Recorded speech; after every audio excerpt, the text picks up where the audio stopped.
ይህ ሰው አሰልቺና በችግር የተሞላ ህይወቱን ለመቀየር የፈለገ ምስኪን ጫማ ሰፊ ነው። ነገር ግን በአጋጣሚ በምድር ቤት ውስጥ ያገኘው የአያቱ ጥንታዊ ልብስ ስፌት ማሽን ጫማን ብቻ ሳይሆን ሙሉ ማንነቱንም የመቀየር አስማታዊ ኃይል እንዳለው ይረዳል። የሰፋውን ጫማ እግሩ ላይ ባደረገ ቁጥር ወደ ሌላ ሰው እየተቀየረ የሚፈጥረውን አስገራሚ ትርምስ አብረን እናያለን። እንኳን ወደ ዮዮ ሪካፕ በደህና መጣችሁ። ዛሬ ዘ ኮብለር የተባለውን በ2014 የወጣ ቆንጆ ፊልም ይዘንላችሁ መጥተናል። እስከ መጨረሻው አብራችሁን ቆዩ። ሪካፑን ከመጀመራችን በፊት ግን ቻናሉን ሰብስክራይብ ማድረጉን አይርሱ።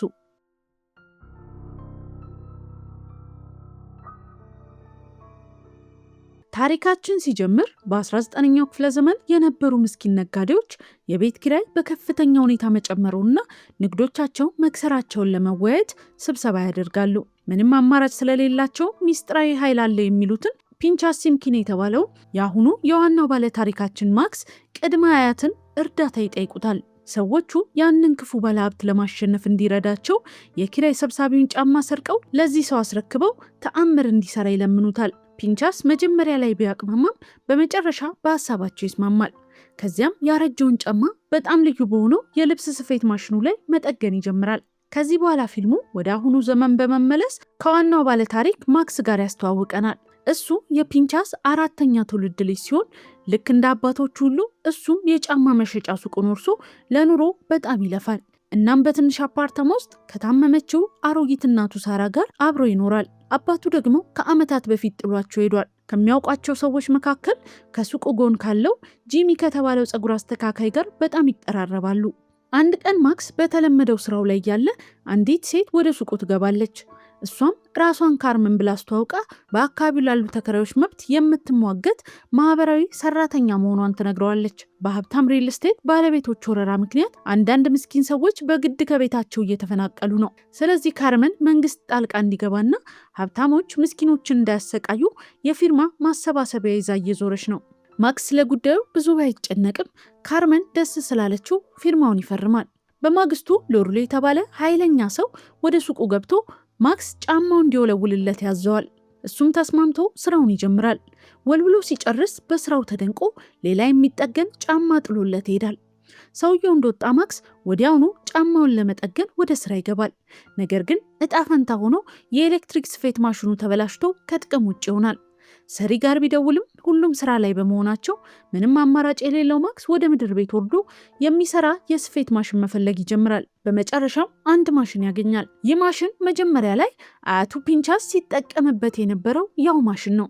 ማክስ ጊዜ ሳያባክን አሮጌውን ማሽን በመጠቀም ጫማውን ይጠግናል። ሲጨርስ ወደ ላይ ወጥቶ ያንን ውድ ጫማ በጉጉት እግሩ ላይ ያደርገዋል። ልክ እንዳደረገው ግን በሚያስገርም ሁኔታ ወዲያውኑ ወደ ሎድሎ ሰውነት ይቀየራል። እሱም ደንግጦ ጫማውን ቶሎ ያውልቃል። በዚህ ጊዜ ወደ ራሱ መልክ ይመለሳል። ከዚያም ሌላ የሱቅ ጫማዎችን እየለካ መሞከር ጀመረ። ነገር ግን ምንም አይፈጠርም።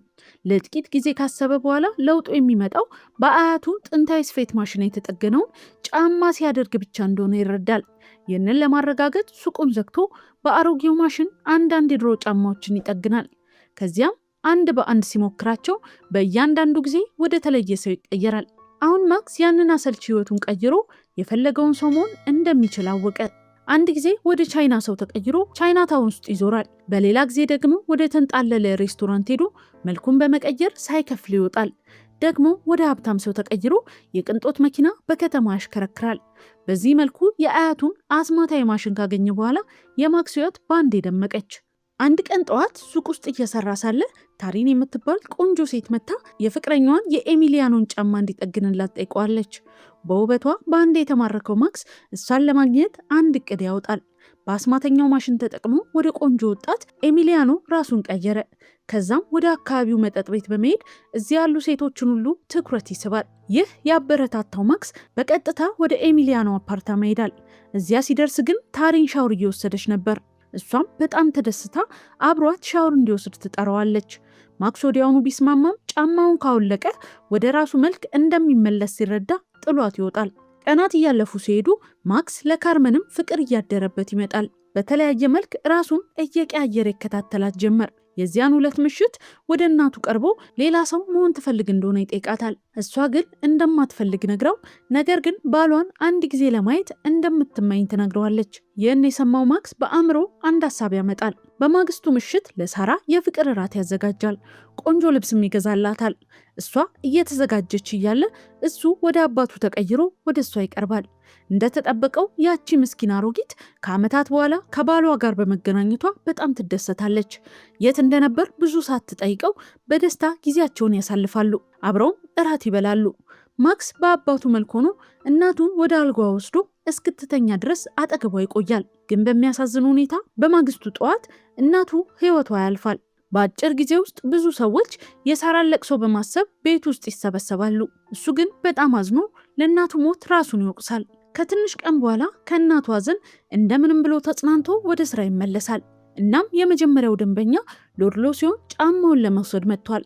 ነገር ግን ደረሰኙ ስለጠፋበት ማክስ ጫማውን ለመስጠት በፍጹም ፈቃደኛ አይሆንም። ይህ ሁኔታ ያንን ትዕቢተኛ ደንበኛ ያናድደዋል። እስከ ማታ ድረስ ጫማውን ካላገኘ ጣጣ ውስጥ እንደሚከተው ማክስን ያስፈራረዋል። ሎድሎ እንደወጣ ማክስ ለደረሰበት ውርደት ወዲያውኑ ለመበቀል ይወስናል። ስለዚህ መልኩን በተደጋጋሚ እየቀየረ ሎድሎ በሚስጥር መከታተል ሲጀምር ሰውየው ሰዎችን በማስፈራራትና በመደብደብ የሚኖር ወንበዴ መሆኑን ይረዳል። ብዙም ሳይቆይ ሎድሎ አፓርታማ ይደርሳል። ነገር ግን ከሰዎች ጋር ስለነበር ወዲያውኑ ተመልሶ ይወጣል። አሁን ቤቱን ስላወቀው ማክስ ይህንን እንደ ጥሩ አጋጣሚ በመጠቀም ያገኘውን ውድ ነገር ሁሉ ለመስረቅ ወደ አፓርታማ ይገባል።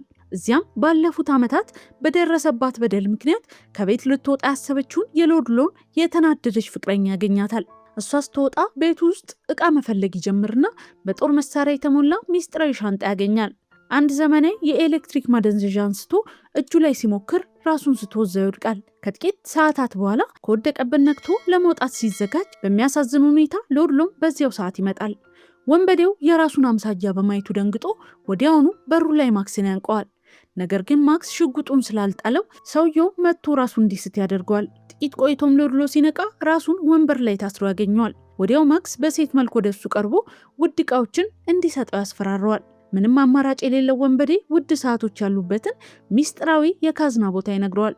ልክ በዚህ ሰዓት የሎድሎ የወንበዴ ቡድን አባላት የሆኑ ሰዎች ቤቱን ማንኳኳት ይጀምራሉ። መጀመሪያ ላይ ማክስ ሊያዝ እንደሆነ በማሰብ ይፈራል።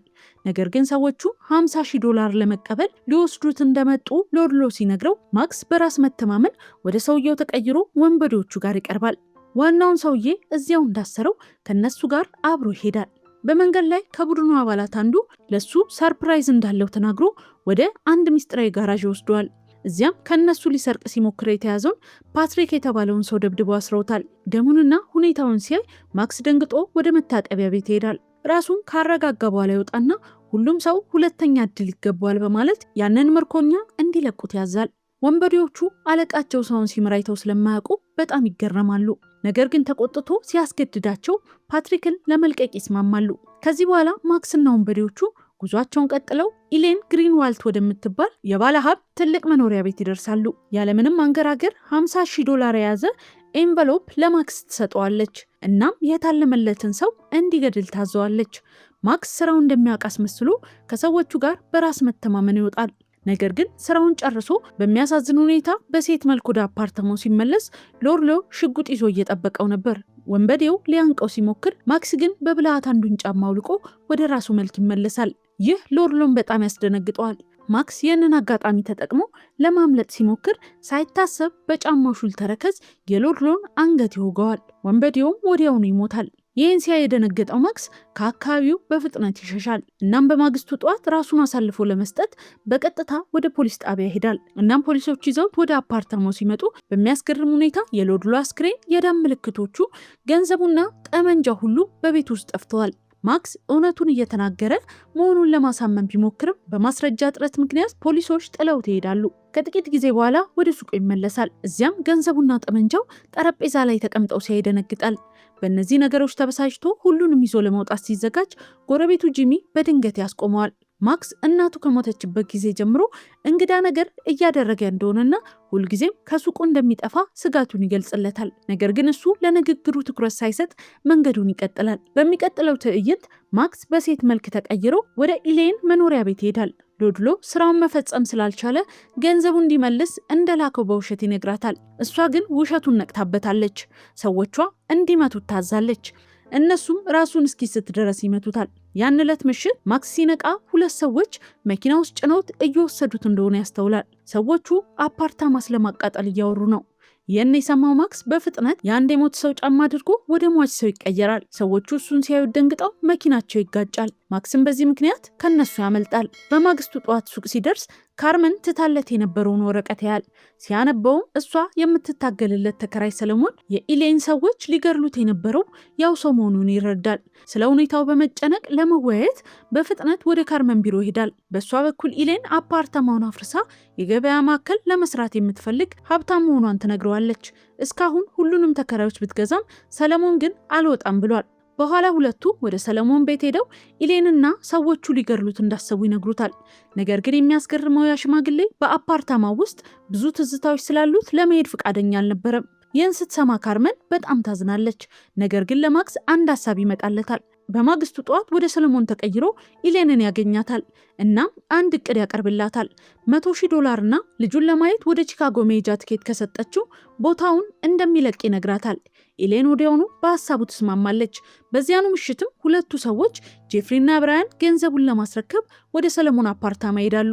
ሁሉም ስራ በዝቶባቸው እያለ ማክስ በብልሃት ጫማቸውን ይደብቅና እቅዱን ይጀምራል። መጀመሪያ ወደ ጄፍሪ ተቀይሮ ለሴትዮዋ ይደውላል። ሰሎሞን ከብራያን ጋር እንደሄደ ይነግራታል። ከጥቂት ጊዜ በኋላ እውነተኛው ጄፍሪ ወደ አፓርታማው ሲመለስ ማክስ ወደ ብራያን ተቀይሮ ይመተዋል። በሌላ በኩል እውነተኛው ሰለሞን ከእውነተኛው ብራያን ጋር ነው። ነገር ግን አየር ማረፊያ ሲደርሱ ፖሊሶች ብራያን ላይ መሳሪያ አግኝተው ወዲያውኑ ያስሩታል። በማግስቱ ካርመን ኢሌንን አግኝታ ሰለሞንን አሁን ጠይቃው እንደመጣች ትነግራታለች። ይህን የሰማችው ተንኮለኛ ሴት ጄፍሪ ሰለሞን ትናንት ማታ ወደ ቺካጎ እንደሄደ ነግሯት ስለነበር አታምንም። እናም ራሷ ለማየት ወደ አፓርታማው ትሮጣለች። እዚያው ስትደርስ ሰለሞንን እዚያው ታገኘዋለች። በእውነቱ ግን ይህ ወደ ሰለሞን የተቀየረው ማክስ ነበር። የተናደደችው ኢሌን አሁኑኑ ካልወጣ ልጁን እንደምትገርልበት ትዝታለች። ነገር ግን ለእሷ መጥፎ ዕድል ሆኖ የሪፖርተሮች ቡድን ወደ ክፍሉ ይገባሉ። ይህ ሁሉ ነገር ኢሌንን በወንጀሏ ለመያዝ የተዘጋጀ ወጥመድ ነበር። በዚያኑ ምሽት ኢሌን ከታሰረች በኋላ ማክስና ካርመን ተገናኝተው በሳምንቱ መጨረሻ ለመዝናናት ለመውጣት ቀጠሮ ይዛሉ። ማታ ላይ ማክስ ለመጨረሻ ጊዜ ሎድሎን መስሎ ወደ ፍቅረኛው ይሄዳል። እንድትሸጣቸውና ጥሩ ገንዘብ እንድታገኝ አንዳንድ ሰዓቶችንም ይሰጣታል። በሚያሳዝን ሁኔታ ሲመለስ ግን ፓትሪክና ሰዎቹ ይዘው ይሄዳሉ። ነገር ግን ብዙም ሳይሄዱ አንድ የጭነት መኪና ይገጫቸዋል። ቆይቶም ማክስ ሲነቃ በጂሚ የፀጉር ማስተካከያ ሱቅ ውስጥ ነበር። እሱም ከመኪናው አደጋ አውጥቶ እዚህ እንዳመጣ ይነግረዋል። ማክስ ግራ በመጋባት ለምን ሁልጊዜ እንደሚጠብቀው ይጠይቀዋል። ለጥያቄው ምላሽ ጂሚ ጫማውን አውልቆ ወደ እውነተኛ ማንነቱ ይቀየራል። በሚያስደነግጥ ሁኔታ ጂሚ ሌላ ማንም ሳይሆን የማክስ አባት አብርሃም ነበር። ማክስ ባለማመን ሲመለከተው አባቱ መጥፎ ሰዎች እያደኑ ስለነበር ቤተሰቡን ለመጠበቅ ራሱን መደበቅ እንደነበረበት ይነግረዋል። ከዚያም ወደ አንድ ሚስጥራዊ ክፍል ይዞት ይሄዳል። እዚያም በሺዎች የሚቆጠሩ ውድ ጫማዎች ተቀምጠዋል። እያንዳንዳቸው በተለያዩ ዘመናት ባሉ ታዋቂ ሰዎች የተደረጉ ናቸው። አብርሃም መልክን መቀየር በሲምኪን ቤተሰብ ደም ውስጥ እንዳለና አሁን ደግሞ ተራው የማክስ እንደሆነ ይነግረዋል። በመጨረሻም አባትና ልጅ በጀርባ በኩል ይወጣሉ። እዚያም የቅንጦት መኪናና ሾፌር እየጠበቃቸው ነበር። ፊልሙ ስለ አስማታ የልብስ ስፌት ማሽንና እንዴት ወደ ህልውና እንደመጣ እያወሩ ታሪኩ እዚህ ጋር ያበቃል። ፊልሙን እንደወደዳችሁት ተስፋ እናደርጋለን። ሀሳብና አስተያየቶቻችሁን በኮመንት መስጫ ሳጥን ላይ አስፍሩልን። ሌሎች ተጨማሪ ሪካፖች እንዲደርሷችሁ ቻናሉን ሰብስክራይብ ማድረጉን አይርሱ።